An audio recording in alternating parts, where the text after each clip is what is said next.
Can you hear me? I can't hear you. I can't hear you. Muted. Oh, there we go. I couldn't hear you. I was muted. You look so pretty. Well, this is my new Ruana. I could just wear this red blouse without the Ruana. What do you think? I like it. Is it hot? No, I'm freezing. Yeah, it looks great. Yeah, you look really pretty, Dale. It's so cool that it records. Like I never knew you could do that. How's the cream? I don't see any wrinkles. It must be working. It is so soft. It is just like a little kitten belly on my cheek. Well, I did contact Carolyn Martin, like you said, and she said that they're waiting, the website, they're redoing the whole website, so. That's a good thing because it's going to be a lot better.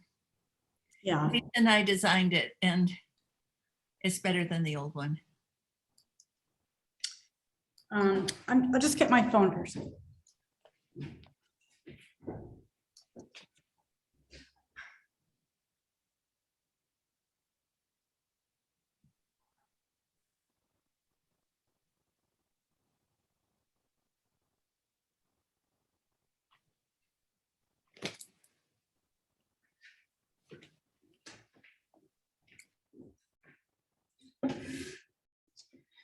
Yeah, I can't find my phone. All right. Oh, this is George.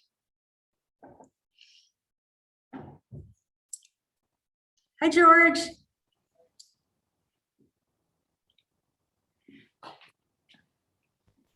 What was that? What was that? Boo. I'll be right back. Just a second. Can't find my phone.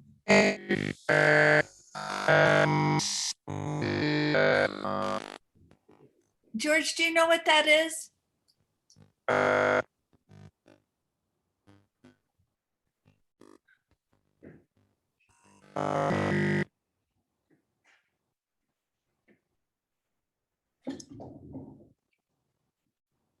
What's going on here, George?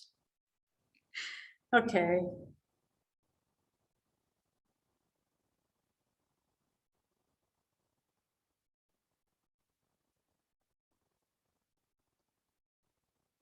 Oh, what's going on? You're muted.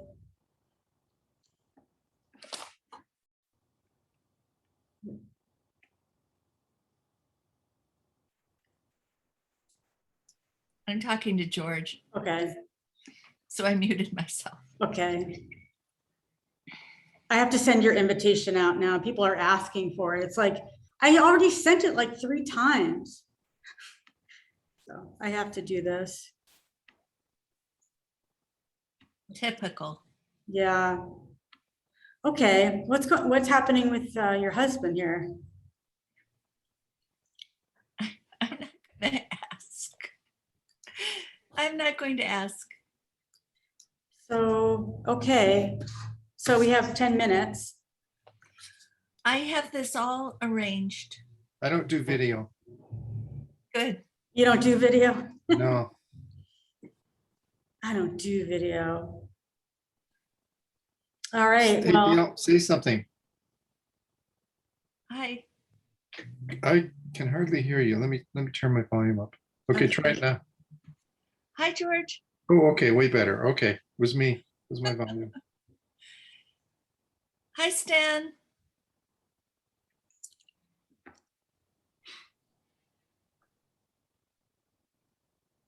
sometimes it takes a while to connect to audio. Hi, Stan.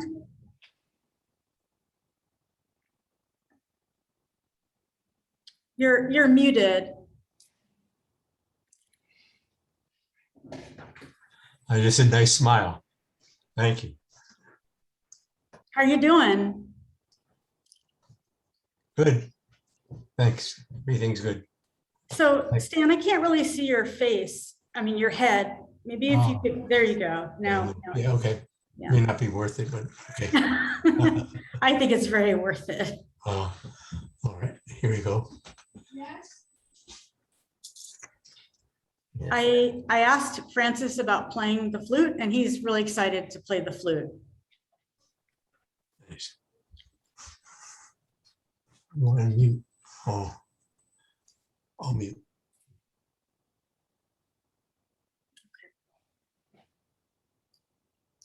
So we're thinking of bad staticky noise when I had my headset in. It sounded just like Brazil.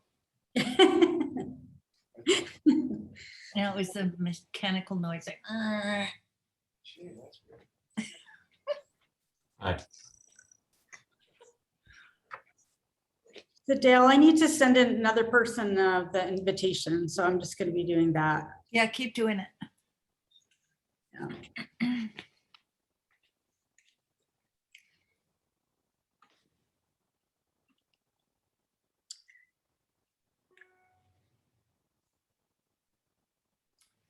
Andrea just said she couldn't make it. Oh, okay. Oh, you know what it is? Tonight is that Jewish thing. Hey, Sandy. Hi. Hi, Your hair Sandy. looks pretty. Look what you did. You're It's always a muted. different color. People are muted when they come in because Oh, we yeah, it's set up that way. right, right. It's the same. The lady down there in Oregon did it. It's pretty. Thank you. Michael couldn't do it, couldn't come tonight because he's doing grading papers. A good excuse. Yeah, that is a good excuse. You got a note from Carla in Florida too. Did you see it? Oh, I missed that. She said that it's 11 o'clock where she is and she's not going to give you that. That's not Carly, but Carla Merrifield, who is in Florida. Well, I'm glad you're here. I'm happy to be here. Well, welcome. I'm mentioning you in my gratitude things. I need it. And I'm mentioning Michael too, even though he's not here. Maybe he can see a recording. Yeah, Sherry's recording it. I'm recording it. Nice. Hi, Franca. Hi, Franca.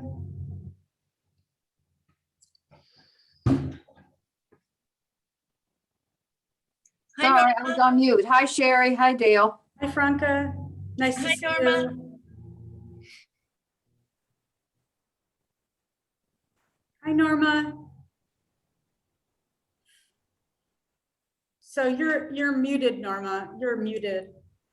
Everyone's going to have to be told to mute Yeah. when I start reading. No, it's great that you did that. Hi, Sherry. Hi, Dale. Hi, Stan. Hi, Sandra.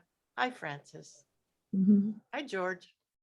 George is incognito, Right. except when he put his headphones on, this horrible noise came on. Mm. It sounded like the movie Brazil. Not in a good way. Boy, that takes me back. Oh, me too. It's like, oh, we're in Brazil. Yeah, it was one of the best movies I had ever seen. Up It until- is. Yeah, it was Mm. fantastic. It's a great movie. Maybe it's his new poem. It used to be the ringtone on his phone. Hi, Shirley. Hi, Stella. Hi, Dale. Hey, Jim. Hi, Stella. Nancy. Hi. Stella, I got your check. Thank you so much. Okay, it got there, huh? That's good. Yeah, it got Yeah. it. Thank you. Good. Uh-huh. When are we having another meeting? I don't know yet. I think we have to talk to Leah about it. Hi, Nancy. Hi, Nancy. I think Francis wants to be in our group. Really? Mhm. That's good. He'd be really I- good. Yeah. I gave him my flute. He's going to tune it for me. Oh, good. Yeah. Is this your Bob? I think so. I think maybe he wants to see you. Here I Among am. his criminally insane people. Here I am. My little sister calls me the great white. Ah, Gwen. Hi. Hi, Dale. How are you? Really well. Gwen's one of my kids' friends from back in the day in dancing. Yeah, a Nice. very long time ago. Mom. Hi, Mom. Ah, Here's my mom. Hi, Mom. Hi. hi, Mom. Hi. Hmm. Hi, Carolyn. Hi, Melody.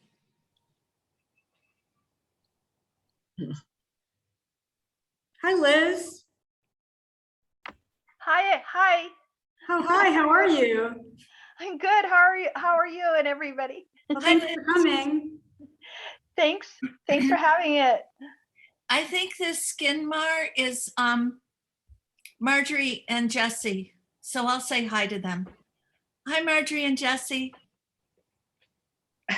Hi, I'm hiding. We're gonna mute You, myself now. you shouldn't hide. You look so great. I'm exhausted. I'm laying in bed. Oh, well, then don't show us.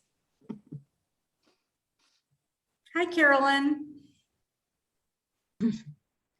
Yeah, you're muted. We muted everybody, so everybody has to Hmm. do that.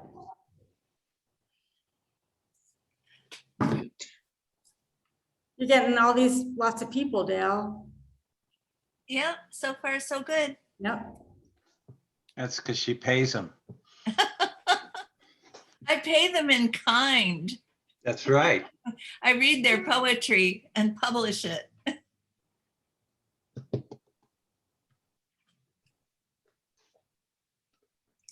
Hey, Leah. Hi, Leah. Yeah, hi from Alaska, Leah.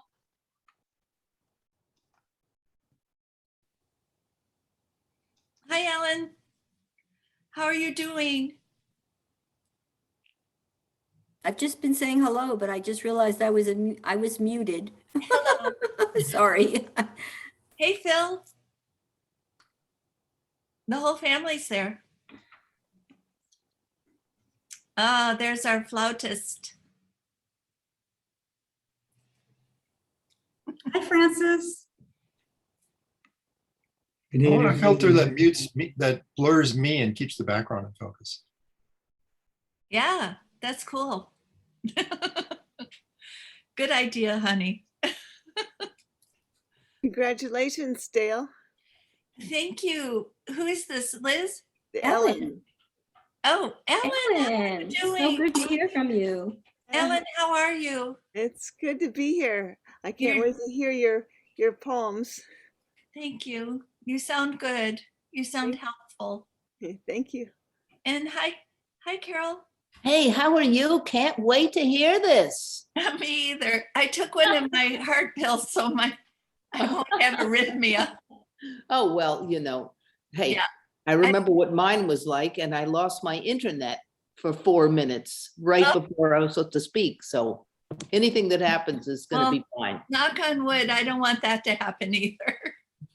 No heart attacks and no internet No. failure. No, absolutely not. Hi, Peter. You're muted right now. So. Yes, I know I'm saying hi. How's Hi. everybody? I was, Good. Hi. It's a lot earlier here than it is there. yeah, but I'm on Central Time because I just spent the weekend in Austin, Texas. So it's Wow. not quite as bad for me as it would be if it was 3 hours. I still feel you're only 2 hours behind me. Mom, Peter has a Sheltie. Yes, I do. Who Yeah. else has a Sheltie? Mine lives in Germany right now, but he's still my baby. Hmm. And Yeah, we've I been love Shelties Shelties. growing up.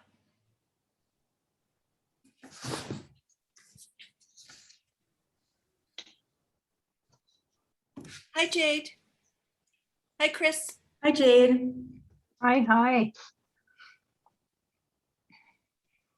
I'm gonna give it a couple more minutes. Yeah, it's early days. 7:02, so we have time. Hi, Penelope.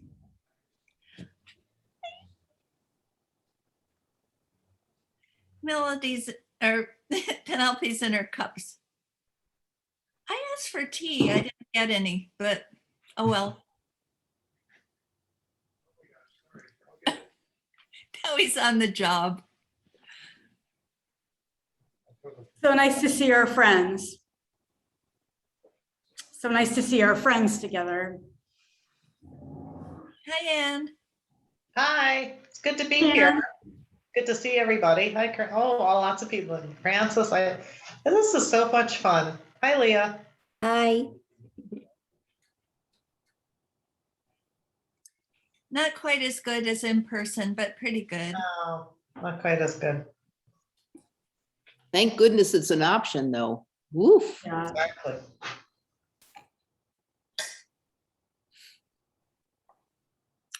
Okay, well, maybe we should get started, Dale. Okay, or do you want to wait? Let's wait until 5 after. Okay. Oh, there's the new baby. There's Melody's new baby. Hey there. What's his name again, Melody? His name is Zlatich, but we call him Z. He's really been doing well. We're keeping him. Yeah, keep him quiet. Yeah. Oh, yeah. Just kidding. He's muted. I know he's getting to be a good boy.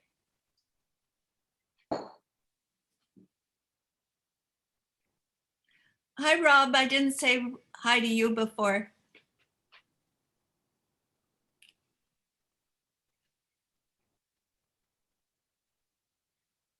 Hi, Dale. Nice to see you. Hi, Tom. You. Hi, Sherry. Hi, Nice to be here tonight. nice to have you. Have you?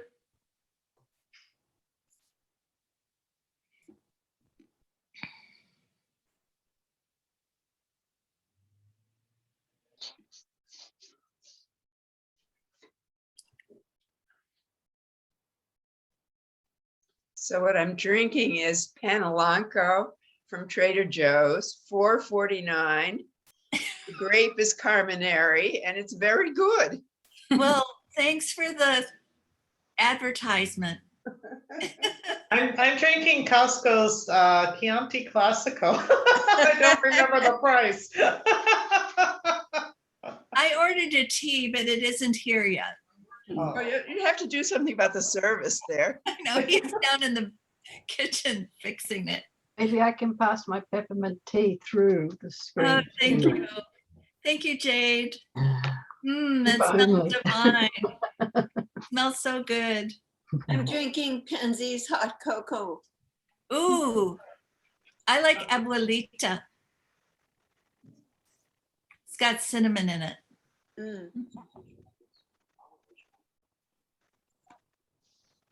Well, you're still getting people, Dale, so maybe so Dale, popular. how do you get so popular? You're right. I pay people. No, you give the public what they want, they turn out for it. I've got some warnings. The first one has some naughty words. That's why I'm here. And then I told my daughter not to come. So she won't be here. Whew. Did you really? That's amazing. But you messaged me. I know, but you're not married to a bull rider. Oh, there's that. I love you, Dale. It's a good thing. It's good not to be married to a bull rider. That could come back and hurt you, It saying has, that. it has many times.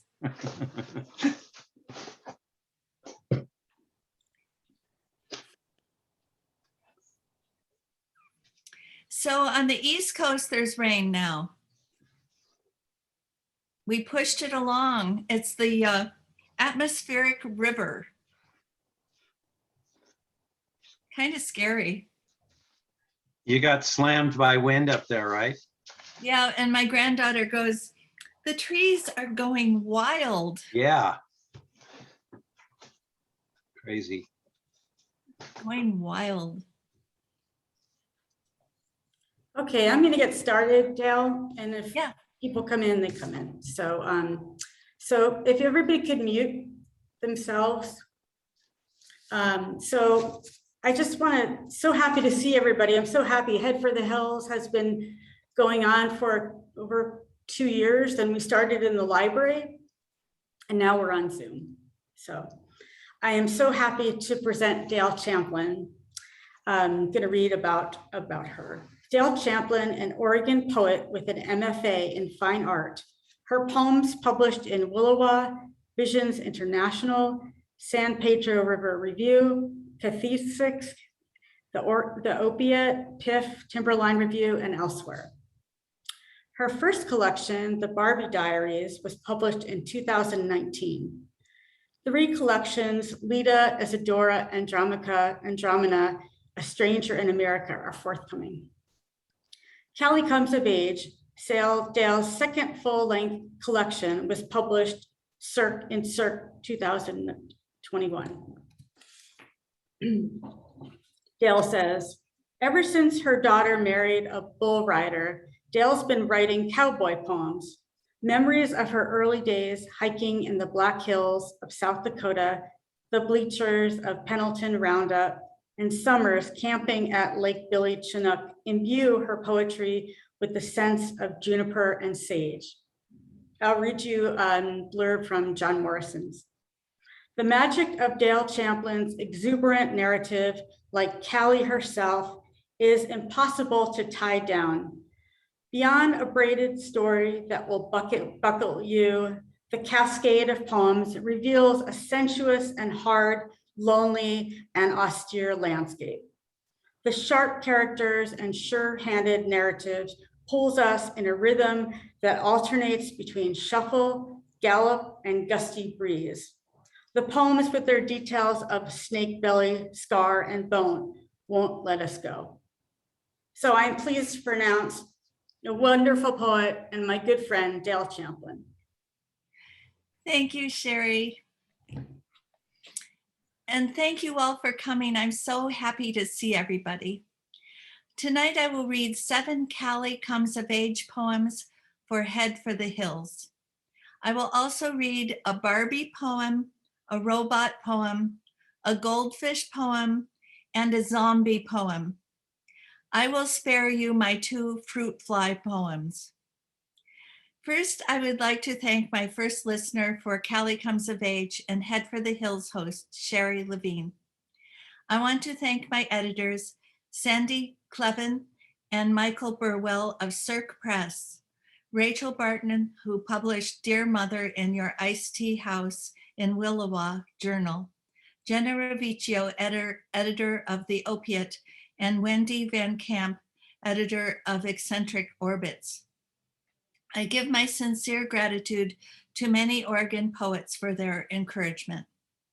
After I read, we will be treated to Francis Opila's flute playing. Finally, I can't wait to hear the poems you have brought tonight.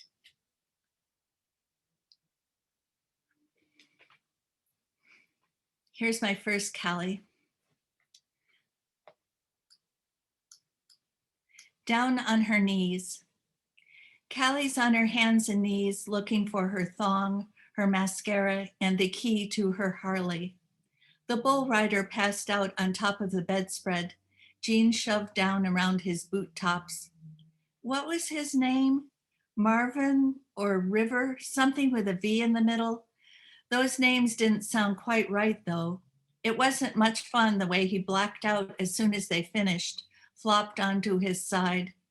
Mostly men treated her like a stray cat or the punchline of some dirty joke, snapping her bra strap and trying to grope her whenever she got too close, the same way boys have since she got tits. After a 6-pack of Coors, she couldn't remember if they even kissed. Last night, her blood rushed so hard she could hear it drumming in her ears. Thoughts came to her slow as a porcupine. She couldn't care less about civilization, the way she loved scrub oaks, kingfishers bright as the brightest blue, hibonite blue, fishing the river bottom, and ducks butt up in the shallows. She hadn't asked if he was a native, reminded her of a coyote in a trap, vulture bit and bedraggled, kind of lost, the way boys in her high school looked in the middle of a pop quiz.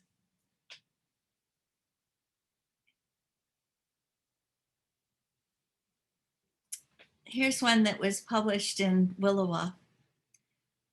Dear Mother in your iced tea house, what are you doing now? Where did you eat your lunch? And were there lots of anchovies?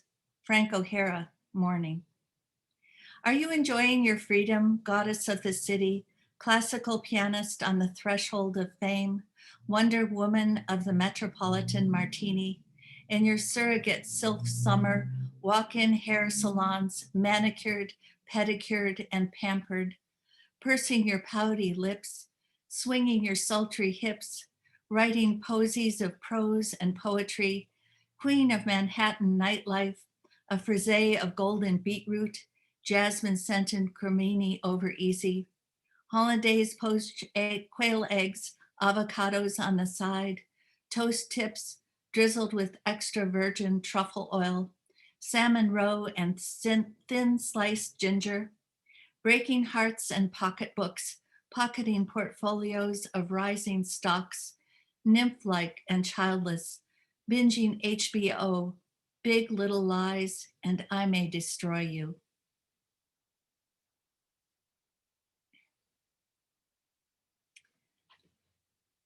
Where is my ocean?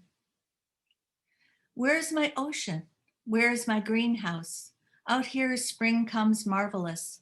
Possibilities strew the prairie thick as newborn calves.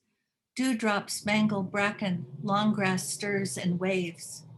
The only woman on this homestead, I pretend to be a bridal consultant, baking egg white meringues, maniacal as spring's giggling. I fill the slop bucket with wildflowers, Mariposa lilies, orange globe mallow, purple sage, red clover, hedgehog cactus, and bitterroot, all passed before June. Chicken burlesque cackles from the henhouse. Bow-legged chaps, masters of minstrel, yodeling yokels, twirl ropes, a contest, graduates of the College of Cruelty, squirt brown strings of chaw off the bunkhouse porch.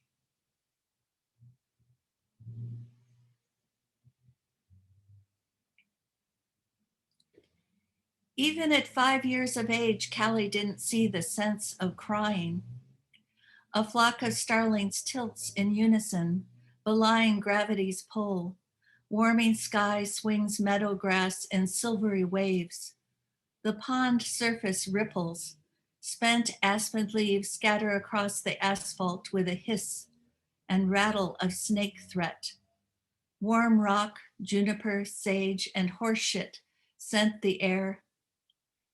Callie may not remember this day, her hand-built home, lean-to sturdy, a bedroom tucked under the eaves, seed bag curtains, a collection of natural treasures on a plank shelf, bird eggs split in half from the inside, pebbles plucked from runoff chatter.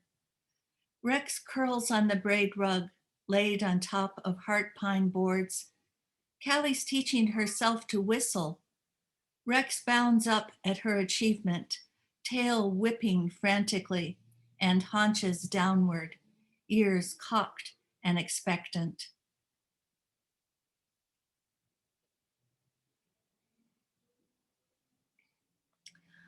Rough going. I was 10, near about eye to eye with Pa, The day we went up the gulch past the south pasture, the only sounds I could make out, a scrub jay disagreement and the snap of twigs and big leaf pine needles under our horses' hooves. Dry air full of dwindling summer stilled.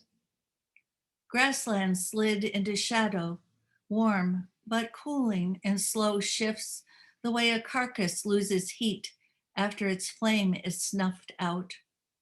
All around us, spider webs drifted like strands of hair, leaves withered, spent brown, dry as picked loose scabs. Beside a small heap of gray ash, the remains of someone's cold fire, a hole in the ground gaped. In there, a fawn's skull shone, pale and delicate as fairy bone. I tucked it into my saddlebag.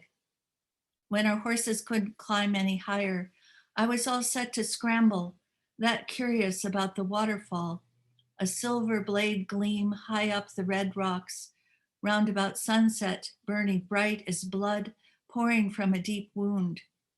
But Pa was having none of it. Was he afraid I might fall? I had a strange thought. Could my mother be up there?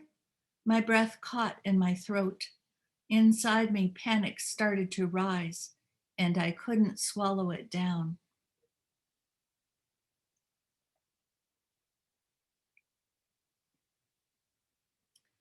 A dove, Callie said. After Lee Young Lee, a dove, I said. Mother, she said.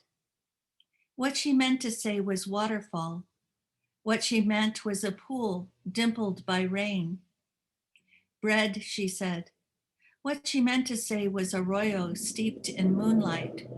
What she meant was waves of meadowgrass pulsing against the foothills. Prairie, she said. What she meant to say was heartbreak and despair. What she meant was sleepwalking. Bed, she said. What she meant to say was wild horses. What she meant was nightmare. Damselfly, she said. What she meant to say was tumbleweed. What she meant was night wind. Book, she said. What she meant to say was river. What she meant was a breeze arriving from nowhere. Callie took a bead on her circumstances. Family, she said. What she meant to say was unnamed future. What she meant was a promise that her life would come true. The ranch house was the repetition of the mourning dove cuckooing on Callie's roof, rafters open to spilled night sky. Scoured by fire, Callie's heart is spread to embers. The end, she says. What she means to say is the beginning. What she means is it's time to leave.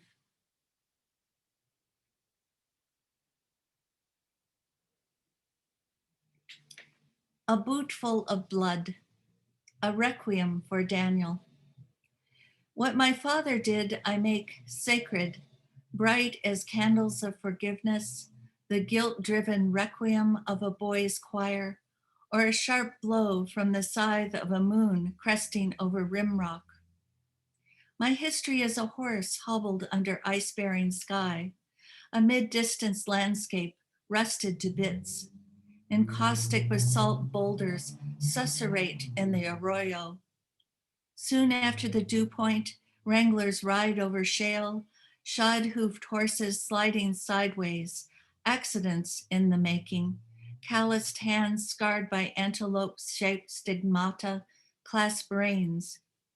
Questionable characters nearing the end of their story, baling wire bound together demons, cross an empty field set ablaze by wicks of kerosene.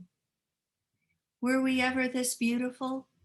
Cowboys ride the rickety river in search of a better ending, ramshackle lives riddled with bloody buckshot, widows in stiff gabardine, lined up for a do-si-do, swing their skeletal partners, and the caller sings out, Alaman left right over the waterfall. Promises empty as a wet dream on sun-parched prairie, sawdusted barn boards shuffle into slivers. I hope they all find what they need, or if not need, what they are looking for. That's the end of the Callies for tonight. And now I'll read a Barbie. The rest of these are kind of silly, but hey. Panic attack. After she ran, I heard the door slam. She'll come back. No, she won't. Where is she? In this hot sun, I could melt. I'm suffocating here. Where's her brother? It's getting dark. Am I dying? No, I forgot. I can't die. Help!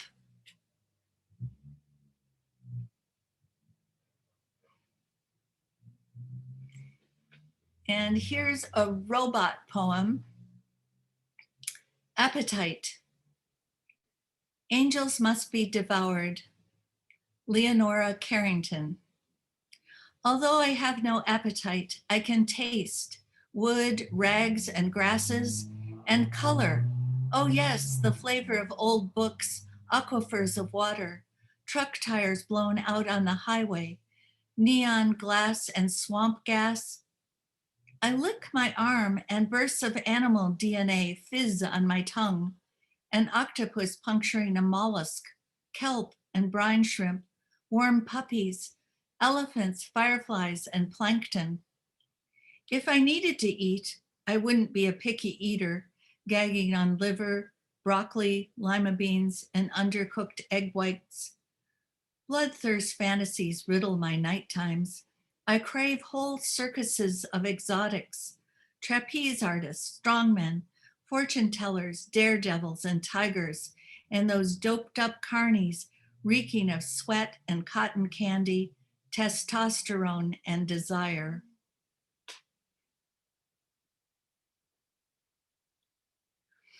And my goldfish of the Isadora poems has written several poems herself. And so this is a goldfish poem. Tonight the moon is a fishhook traversing the sky, trawling a cloud like a giant carp caught by one gill.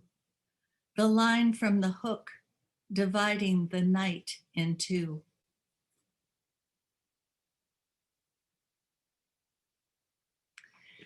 And here's my last poem. And it is a tribute to Halloween. It's called Shopping with Zombies. We bump into doors. We trip on escalators.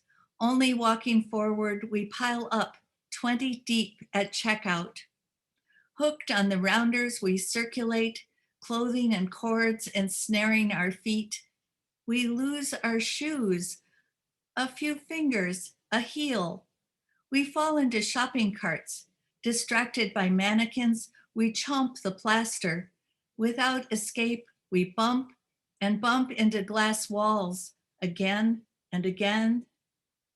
A revolving door stumps us.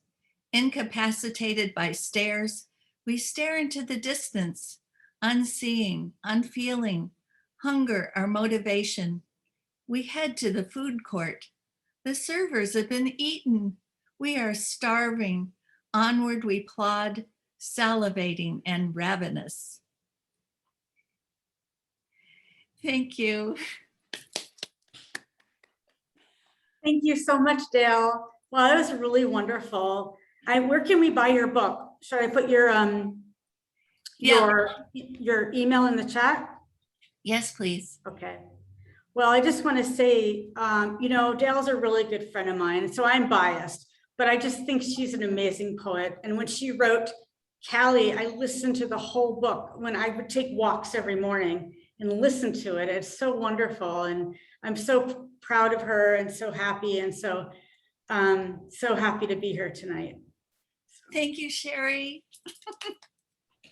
Okay, so I'll be writing your email here. So we're gonna go to our open mic and I have a question oh, sure. for Dale.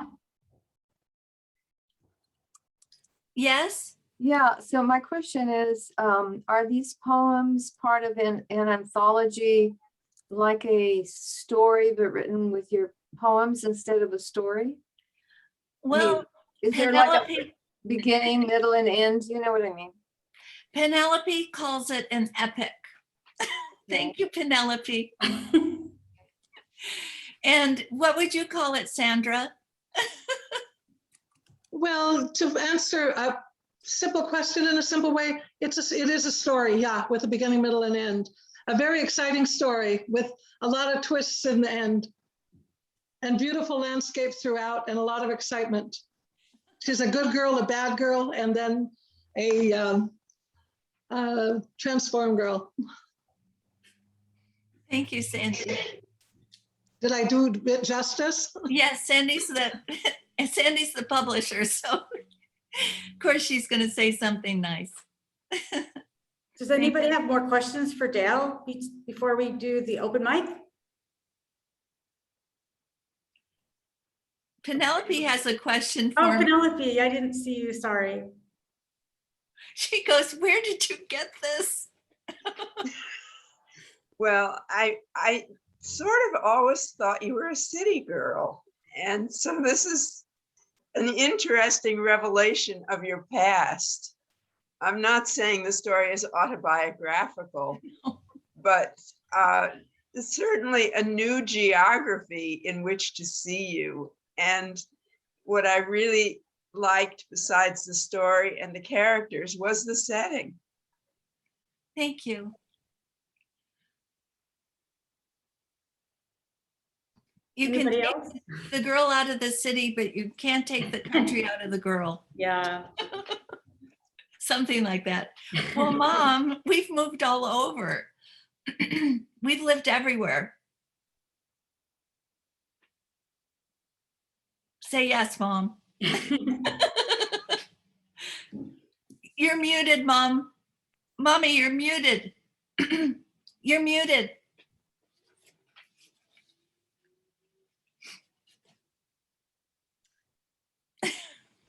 She would agree. We've lived many, many places, and I went to 4 high schools.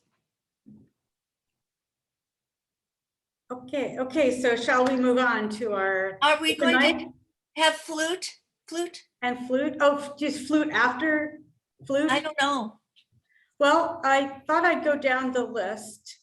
I think the Okay. flute would be a nice interlude. Okay, I like flute. okay, where's Francis? He's right There here. you are. He's ready. He's got his flute. Okay. And you'll read a poem too, right, Francis? Yeah, I'm going to play first, I think. Okay. And then I can either read it then or later. But Okay. Dale, thank you for your lovely and wild poetry. What a pleasure.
Oh, that was wonderful, Francis. Thank you. I was thinking maybe we could just have you play one night for us. That'd be great. Okay, Yeah, so I was what- trying to match Dale's energy a little bit with that. I don't know if I did. that was wonderful. Thanks, Francis. I think we'll do the poem later. I think that makes sense. So, okay. With that said, is everybody ready for their open mic? Ready? Okay, I'm going to just go down the list, okay, because that seems to work pretty well. So I'll start with Liz. Liz? Yeah. Okay. Can you hear me? I switched to my Microsoft Word. Can you I can hear me? you. Can Okay. everybody hear Liz? Okay. Okay, thank you. This poem's called A Blind Date, A Blind Date with Nature. Before meeting her, I sewed bigger pockets on my dress, knowing stones might fill them once the blindfold came off and I'd be crushed by color, form, and designs. The geometrics of pasture and cow, geodes linking bare feet to soil, amethyst, lavender anklet on skin, the nipple of spring and fantasia of fall, a bedlam of barnacles, mushroom still as a corpse, trickster toadstools, coloratura of seaweed, amulet of anemone, the scriptorium of blue-green coral reef beneath shoal, millipedes with mojo, a poker-faced platypus, meander of riverine, birthery of buttercups, the go-to of gossamer wings, bones in the ground which have run out of marrow. After removing the blindfold, I became the texture of a sea urchin's custard and cream, and a granddaughter to allostratus clouds, whistling while a moss melody and lilac lyrics held hands. Thank you. Thanks, Liz. I enjoyed all the colors and the millipedes on Mojo. Okay, so the next person is Ann Farley. Ann Farley, would you like to read? Oh, sure. Okay. The title is They Talk to Me About Dying. Many are ready to go. Their children don't want to hear it. This great relief in reviewing life, readying home and mind for leaving, little left to fear or want, except to be heard fully by anyone, by someone, anyone. I am the hired help. I do laundry, change beds, cook meals, clean the kitchen. I scrub backs, wipe bottoms, rinse hair, thread arms through sleeves, roll socks on swollen feet. I brew tea. I sit at a table and listen. They tell me of affairs and abortions, their father's depression, the flood that erased the family farm, fleeing an abusive spouse, being hit with a hairbrush by their mother, surviving polio while their sister didn't, a son who molested a daughter the day they took their last drink, the child they lost, the child who was arrested, the child they disowned. Regrets puddle around us. Good memories surface too, soaking in a spa in Japan, lakes swum, races won, the granddaughter who visits and plays piano, meeting and courting their spouse, the summer they taught their children to sail, the first home they owned, the horse they rode to school, the dog that followed them and waited. They ask if there's an afterlife, if I believe in God, if there's a heaven, if dying hurts. They tell me they are tired. They tell me they are at peace. They feel free to talk in a way they have never talked before. I carry the secrets of the dead long after. Thank you. Thank you, Anne. I've heard parts of that, but not all of it. Thank you for sharing. Okay, the next person is Carol. I don't see her last name. Is anybody Carol here that wants to read? Okay. I'm Carol, and my name is not Carol Laptop. So I figured, I think you'd be in trouble if it were. Yeah, I am going to try to do this and see if I can pull this off. Okay. All right, here I go. It's called Free. On a day in fall, when the only thing unforgettable should have been the dry weather, I watched a hawk begin to die. Caught up in the green scent of October, I was startled when it fell from the sky. Before me, the white and brown flecking of its adolescent plumage, colors of river gravel and salt and fall meadow, but already sharp contempt in its golden iris, the imperial stare assessing, then looking through me as I stood nearby, hugging the mail from the box at the end of the drive. Here was this burly raptor, armed with the curved dagger of its beak, a gladiator's cool poise, inured to the staccato of sparrows and wrens gathering to sound alarm. Its aerial body so out of place here. Instead of soaring overhead, the fortress of its 4-foot span moving through the great blue.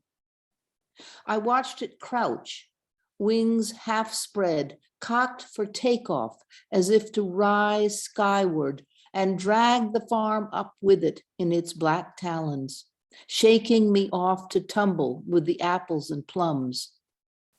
It lifted only to drop again, anchored to the ground I was soon to learn by a bullet burning deep within its chest from the shotgun of my neighbor who spends his life defending his quarter acre, his mortgaged dominion of cars on blocks for all outsiders with wings or not. Fish and wildlife had nothing to say when I brought them the body. A deflated sack of feathers and bone by then, muddied by red weeping down its breast. There was nothing in the budget for justice. I returned home to find hawks caught in the afternoon light, stretched out above the wetland, buoyed on the upcurve of their wingtips, free to swoop almost high enough to spot the curve of the horizon, or glide down, and in a careless instant, free to wonder what shiny thing my neighbor was holding up to the sky. Thanks, Carol. Carol, what is your last name? Boutard, B-O-U-T-A-R-D. Okay, I've heard your name. Thank you so much for that. I hope not in the courts. No. Phew. I don't really hang out in courts. I keep telling Sherry she needs to have you read. Well, That's how she heard of you. That would be great. That Oh. would be great. Probably next year would be good. Hopefully we could read in person. That would be, wouldn't that be That would something? be something. Thanks, Carol. You're welcome. Let's see, the next person is Elmo. Elmo, I know you're here. Did you want to read? I'm going to pass tonight. Thank you, Sherry. I'm here Okay. just observing and enjoying the wonderful work. Thank you so Great. much. Thank you for coming. Okay, Jade, I'm sorry, no, it's Franca. Franca, you're the next on the list. Would you like to read? Yes, I would.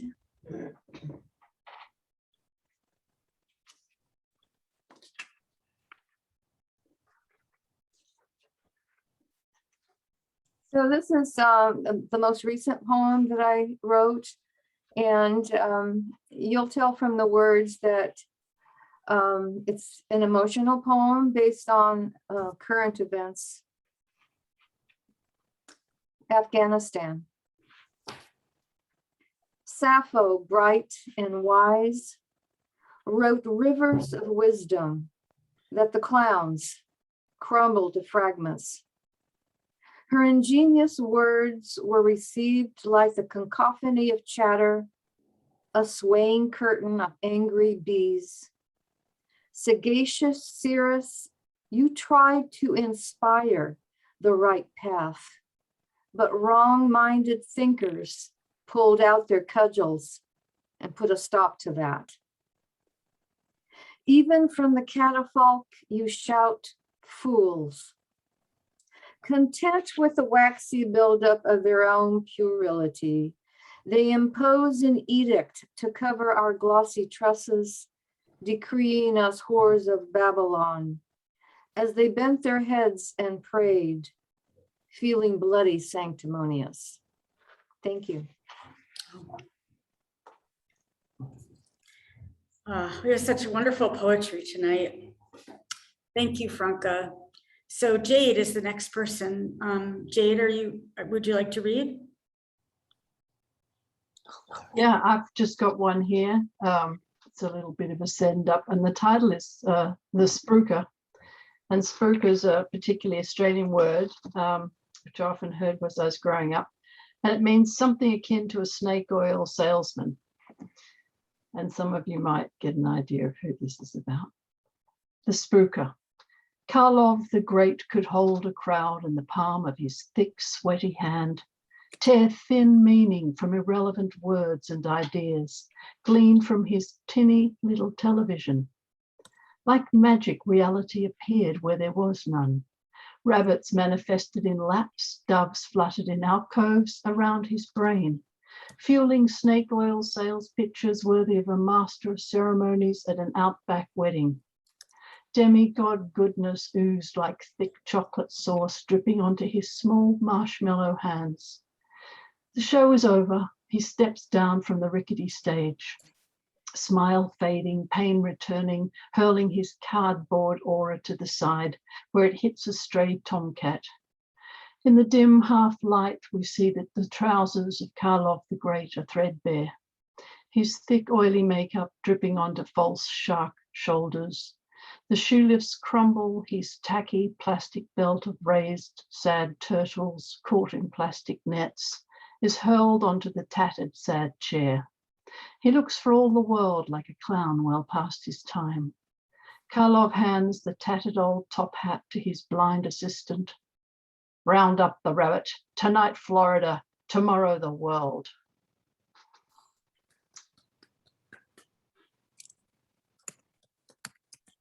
I love those lines, Jade. That was great. Thank you. Okay, so let's see. Jade. Okay, so let's see. Norma, would you like to read? So you're muted, Norma. Right. Okay. Right. Now, where'd it go?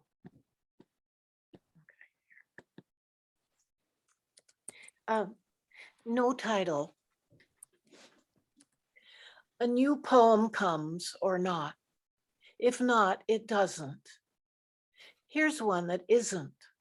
No beginning, end, or even a next. It's retrograde. Scratchy, screechy, squeaky, pedaling the other way. Fidgety and anxious, she attempts to ease herself in warm water, an oil bath, a scented candle. She'll focus, meditating on earth energy, silence, calm, with Jack Kornfield. Surely she'll find a poem in here. But wait, a voice, a supercilious tone from an old bathtub faucet. Welcome, you're in my space. Is there anything I can do for you? Of course not, she says. You're an old bathtub faucet. How could you possibly help me? Continuing with Jack, grounding herself in reality, she begins to wonder about this old bathtub faucet, sensing possibilities. Someone to talk to at least. I'm waiting for a new poem, she says. Well, it responds, I've been in the wall of this old apartment bathtub for a long time, going nowhere, spouting hot and cold now and then. Maybe I'm waiting for a new poem. What's it about? You don't understand. A new poem is about nothing. It isn't here yet.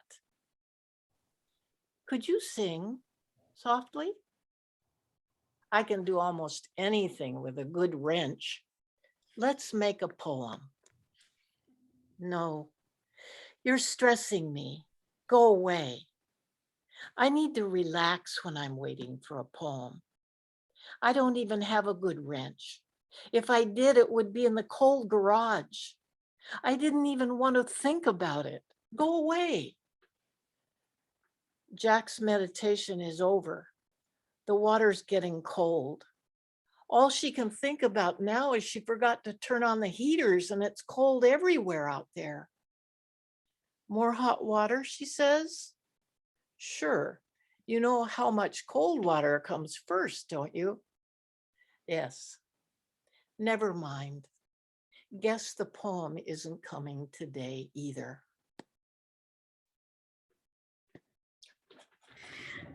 Thanks, Nora. I love that.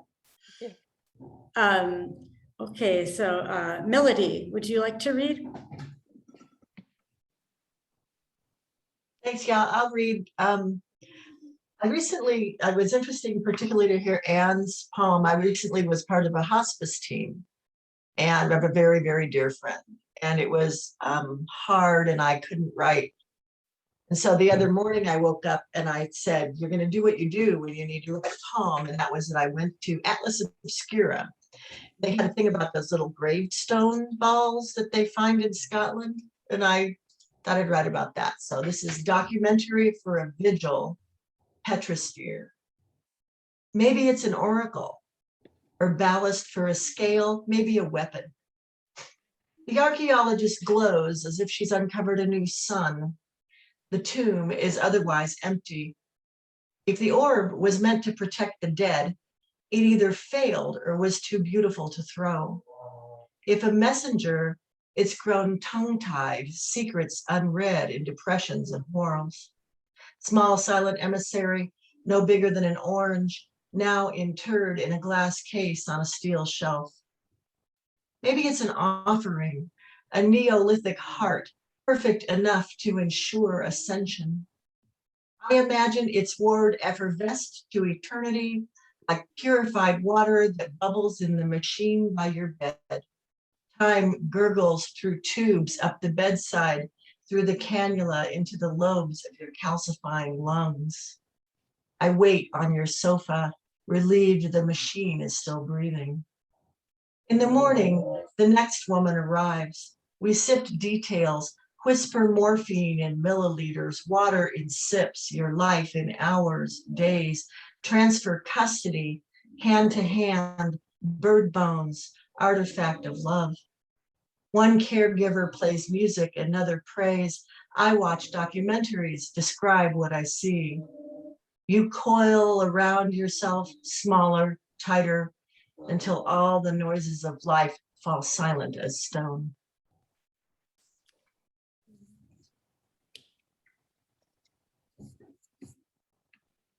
Thank you, Melody. Okay, how about Phil? Would you like to read, Phil? Sure, I would. Thank you very much. Okay. And this is called Old Woman. Every new snow, old woman gathered us around her fire pit. Hide blanket, combed and supple, not matted and torn like ours. Her face, shades of deep summer apples. She reshaped our familiar fables and legends. Her croak whisper pulling us all closer. Our faces so near the fire, the very heat of creation imprinted our cheeks.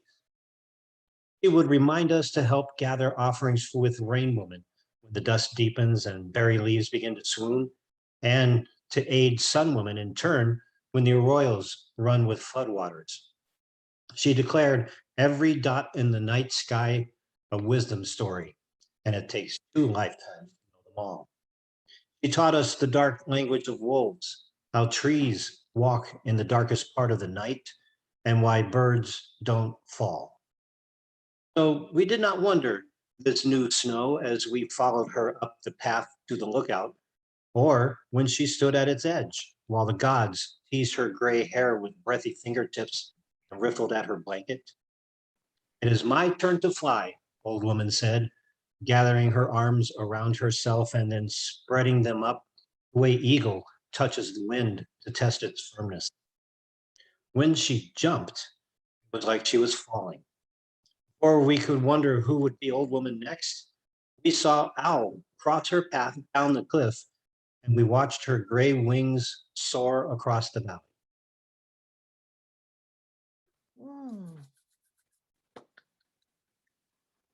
Thanks, Phil. So different, husband and wife poetry. Both really good, but just different. Okay, so our next person is Penelope.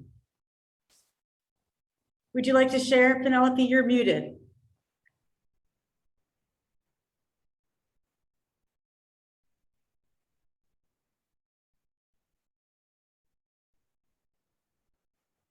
Let's see.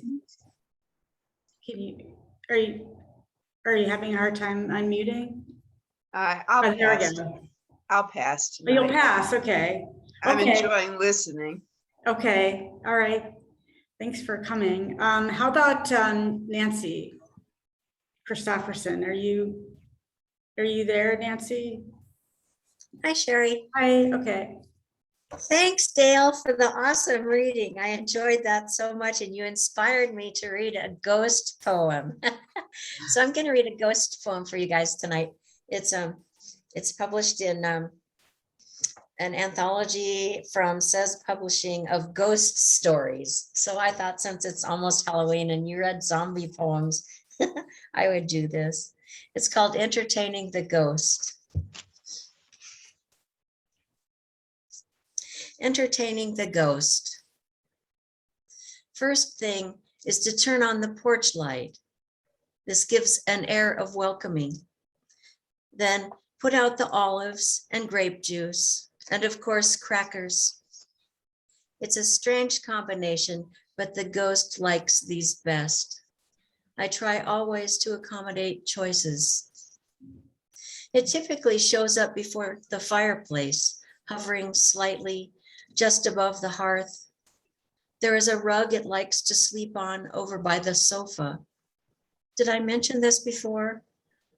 It's a natty woven oval and gets covered with leaves and twigs each time, which seem to attach themselves to its hair and clothing. I think it sleeps in the park other times. Sometimes I put out scones and strong coffee, but the ghost always passes these by. I've tried mutton and cream cake, even eggs with ground pepper. One can make the effort for an unintended guest. Over time, I've grown fully accustomed to the wailing and fits of laughter. Generally, I ignore these and move on to the opening of drapes and the dusting. Sometimes I look back and there the ghost appears in its favorite spot, turning small circles. I can't imagine my days without this and go about the business of living. Thanks. Happy Halloween. Happy Halloween, Nancy. I thought there might be some blood and gore in this, so thanks. Okay, so Peter Gordon, would you like to share a poem? Yes, I would. Thank you, Sherry. And thank you, Dale, for just great poems. I mean, I'm a city guy, so I really enjoy those cowboy, juniper, horse riding poems, even though I've never been on a horse. I've actually had 2 publications this past week. This week, well, thank you. This week, my poem Ready to Go is Poem of the Week on the 5-2 Crime Poetry blog. And I'm going to type the address of it into the chat, because if any of you write crime poems, it's a website that's been going for several years, and I've had several poems on crime that have been published, and they're always looking for new work. So if that'll give you, that link should take you to my actual poem. So I'm not going to read that one. I'm going to read the other poem that was published in a local Florida magazine called Of Poets and Poetry. And it was based on a prompt, and the prompt was write a poem with a recipe that actually works. And this recipe, if you follow it, will actually work. And the poem is called Why Wok Cooking is Better Than Sex. Both start cold. Take wok in hand, feel rounded surface, seasoned by years of high heat, older than my oldest son. Proper preparation leads to successful seduction and cooking. Chop 1 pound chicken breast in thin strips. Add garlic, salt, pepper to tingle tongues. Marinate with rice wine so flesh softens, juices flow into crevices. Combine 1 cup hoisin sauce and hot mustard. Scoop ½ cup cashews. Clean 1 pound snow peas.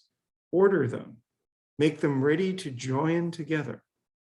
Boil rice, set to simmer while wok heats until water sizzles inside. Add olive oil to make surfaces slick. Warm nuts first, but not too long. Remove, then put meat in oil, smell spicy fragrance. 2 to 3 minutes, ready for climax. Move urgently, push together, rub all parts in oil until you can't tell where one begins and others end. After meat pops, turn down heat, drain, serve over rice. So satisfying to savor touch, taste, and scent in afterglow. I can cook wok at least twice a day, every day. Each time only deepens flavor, feel, desire that grows the more we do it. That's why.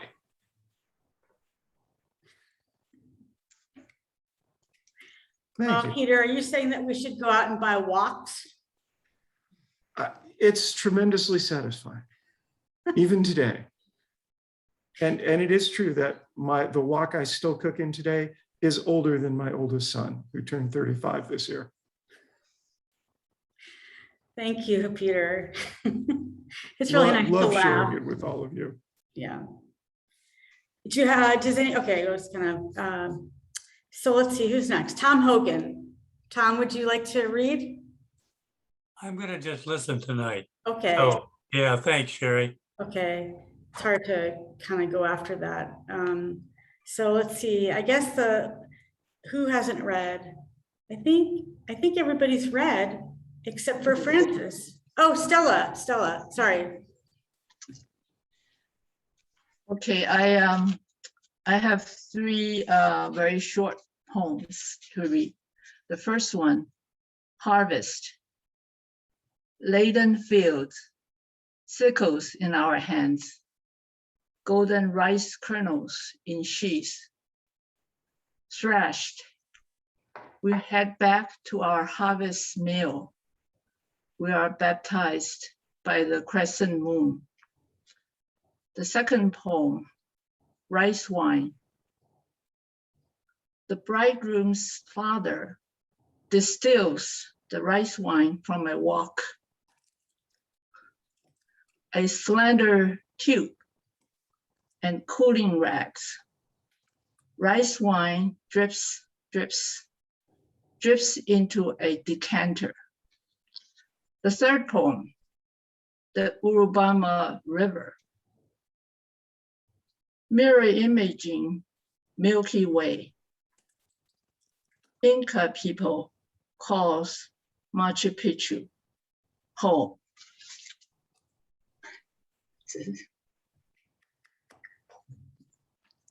Thank you, Stella.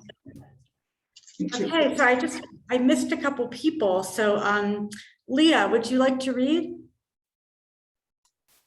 Thank you for the opportunity, Sherry. I think I'll just be a listener tonight.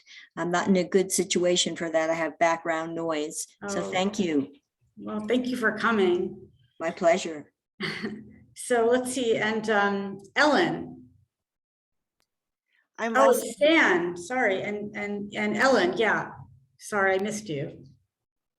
I'm just listening tonight too. I've just so enjoyed hearing all the poetry and especially Dale's.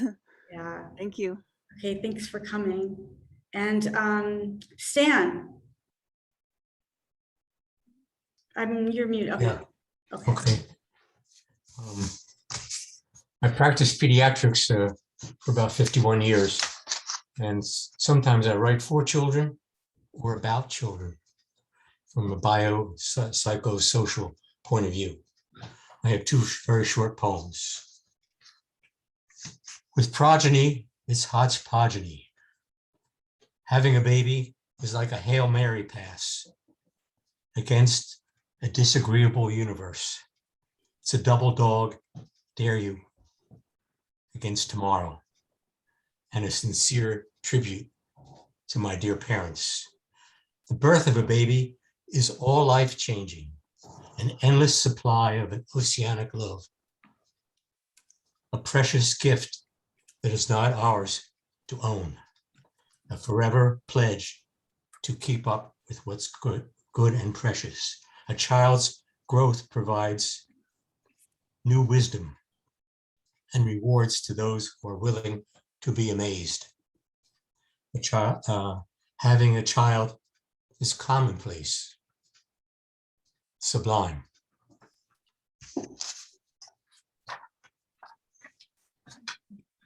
It's called a prayer for Baron Trump. Intergenerational wealth is an entitlement, bestowing benefits devoid of effort. No use for personal achievement. Your self-indulgence is a birthright. You're safe from nuanced problems. Your family's debauches pave the way. It's like your siblings. I'm afraid it's much too late. That's it. Thanks, Stan. Thank you. Never think about him. How old is he now, Baron? I think 17 or 18. Oh, wow. He's escaped scrutiny, Wow. but he's a Trump. Yeah. So we'll see. Yeah. Well, thank you. So there's a couple more people. Sandy, did you want to say something? If I could read at the end, if there's room, I have a poem I'd read. But you're on mute, so I can't hear your answer. I think we're nearing towards the end. So you and then Stan and then Francis. Is there anybody else who would like to read? You can unmute yourself and just say yes. Rosemary wants to read. Oh, you do, Rosemary? Okay. Yes, please.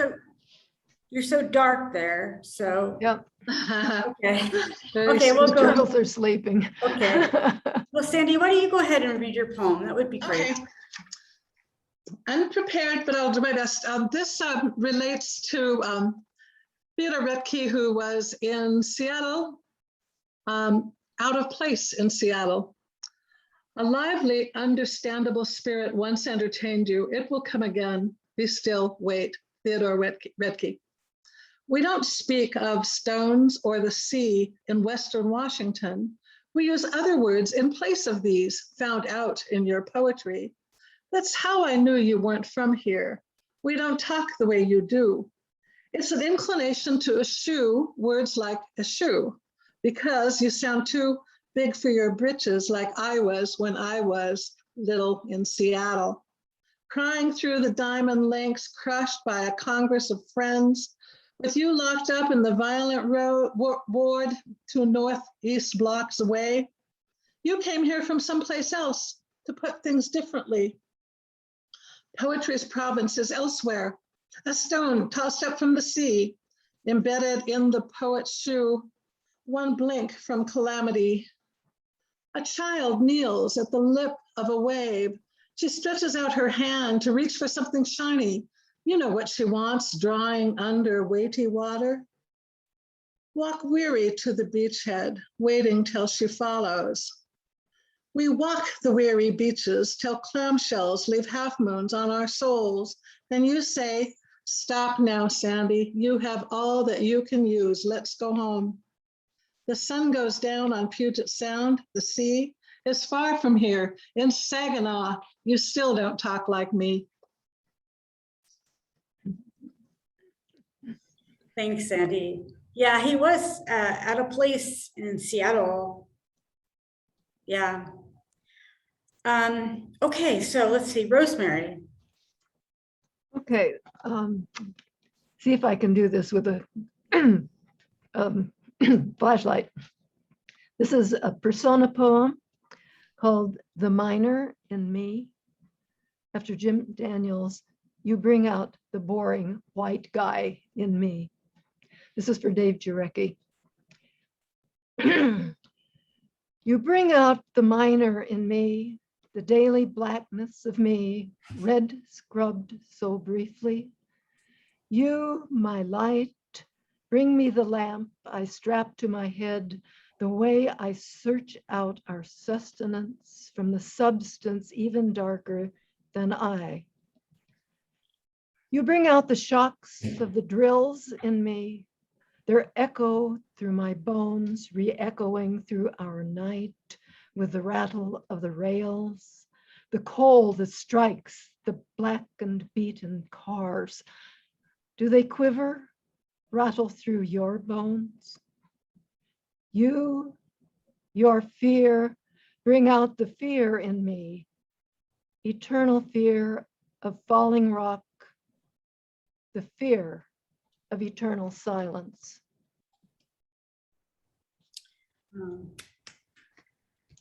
Well, thank you, Rosemary. I haven't seen you so long. It's hard to see you right now, but I'm glad you're here. Okay, so now we have, I think that's it. And then we're going to you, Francis. Okay, And Francis. Sue What? Lick is here. Oh, Sue Lick she is? Oh, Sue, did you come in late? I just didn't see you. Sue, would you like to read? I don't think she's here, Dale. She's not here. Maybe she was here, but now she's not. Okay, so Francis, you're the last reader tonight. You ready to read your poem? Sure. And this is another bird poem for the evening. Common loon on the Hood Canal, Olympic Peninsula. Cool gray clouds lay low in monochrome layers. The windless fjord dappled by silver drops. It's a gentle autumn rain, a cold rain. I taste the air, salt, decaying seaweed. Traverse the shoreline, wander among broken oyster shells and coarse stone. On shore, big leaf maples droop yellow leaves, a few parachute to damp ground. On edges and cliffs, the peeled bark of madrones glistens wet goldenrod and sienna. The loon glides in the offshore calm. Her winter costume, drab, gray and white. No regal black and white plumage, stripes and checkerboard like the northern lakes of summer. No tremolos and wails echo across the water. Now she dives into the deepness. Uncounted time passes. She surfaces in stillness. We dwell a while in the fading pearl light. Oh, that's a really nice way to end the evening. Thank you, Francis. I wanted to suggest to everybody, if you're interested, is I've heard a lot of nice poems, really great poems tonight, and I want some copies of those poems. Now, you just have to, I'm not going to steal them or anything, but I just like a copy. So, and so I have my email I sent to you. So, and I have your emails too. So anyway, Dale, thank you so much for a great evening. It's being recorded. You all are being recorded. So shall we all unmute and say good night? Yeah, sounds good. Thanks so much for organizing this, Sherry, and Dale, your poetry is so rich, so wonderful. Thank you. That means so much coming from you, Jade. Thank you, Dale, for reminding me to come. Gwen, did you have fun? I did. It was beautiful. Thank you so much for reminding me to come. Thank you for coming. And Jesse, are you sound asleep now? No, I'm here. Nice one, Nancy. Yeah, Jesse liked your poem. My son Jesse loved your poem. Ah, very good. Nancy. Thank you, Dale. He emailed me. Yes, thank you, Dale. Thank you, Dale. Thank you, Sherry. Very nice evening. Yes. It was It's Thank you. lovely to hear everybody, and I think Dale's book is beautiful. Thank you. It is. Thank you, Penelope. And it's great to see- Congratulations, Dale. And Sherry, thanks so much for doing this. And Penelope, please check your chat. And it's so delightful to see poetry friends when you haven't seen them for a long time. Yes, yes. I want to put my So arms hello, around everybody. you all. I know. Well, next month, John Morrison will be reading with Susan Moore at the last Tuesday of the month. So and then December.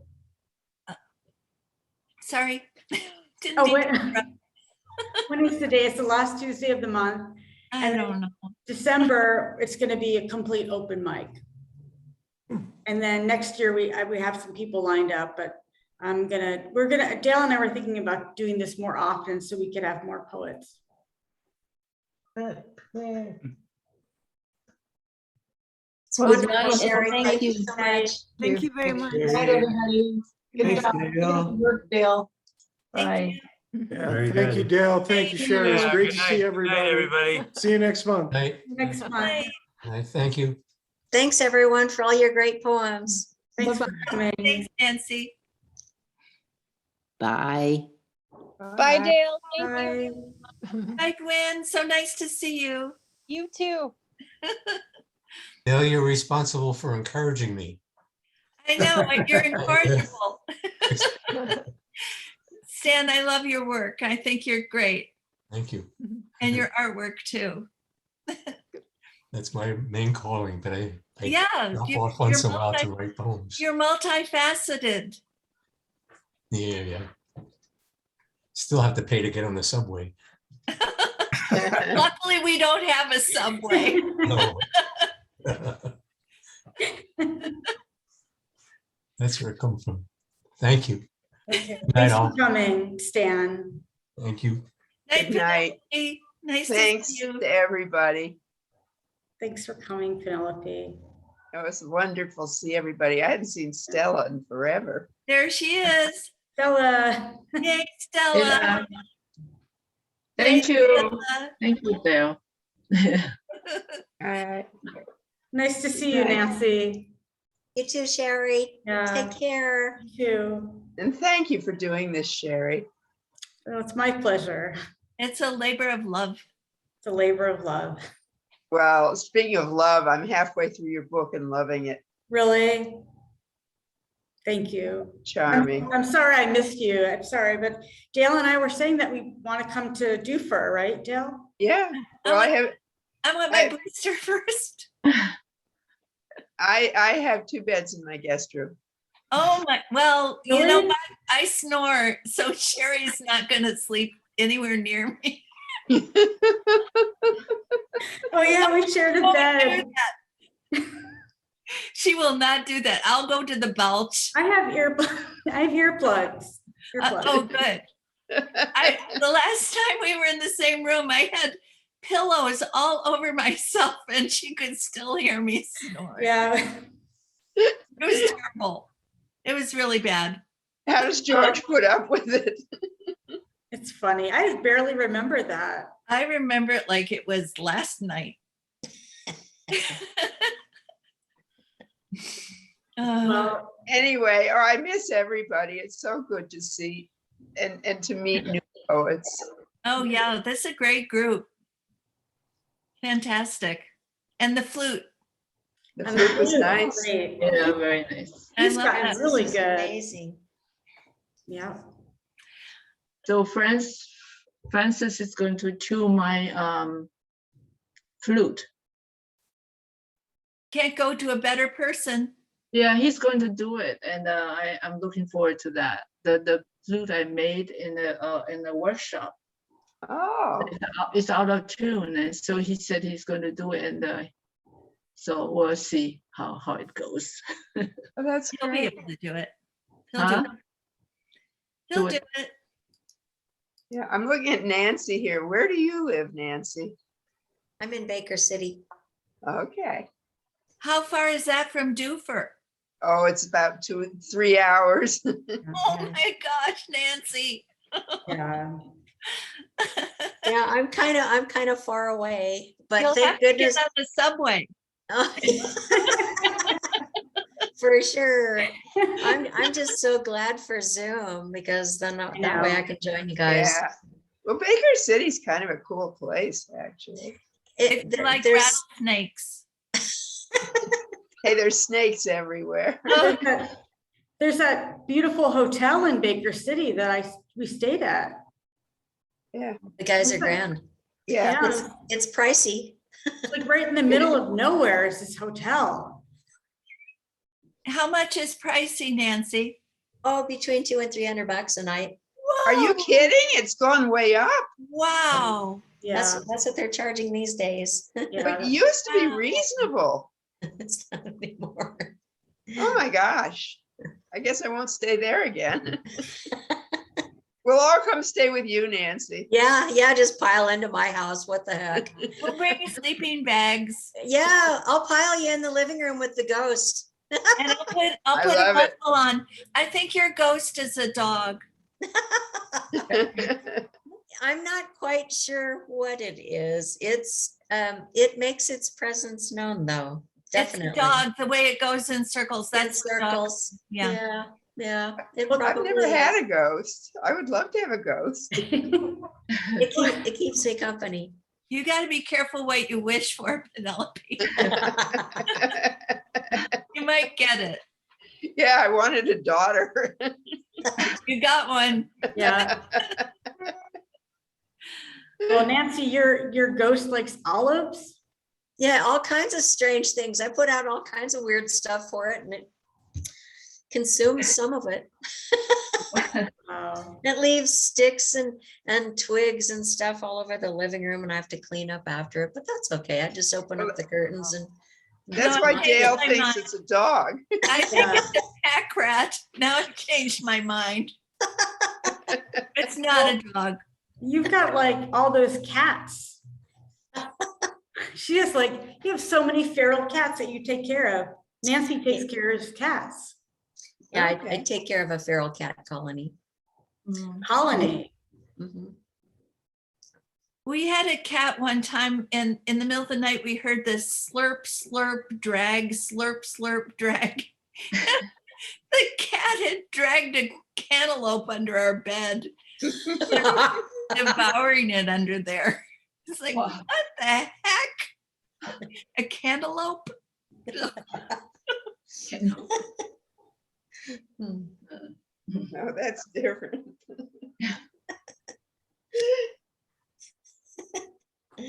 Yeah. Well, I guess we should say goodnight. I guess so. Or see you later. See you later. See Yeah. you later. See you later. Yeah, Bye, but Nora. Good night. it was a Good night. pleasure to be with you all. Too. It was fun.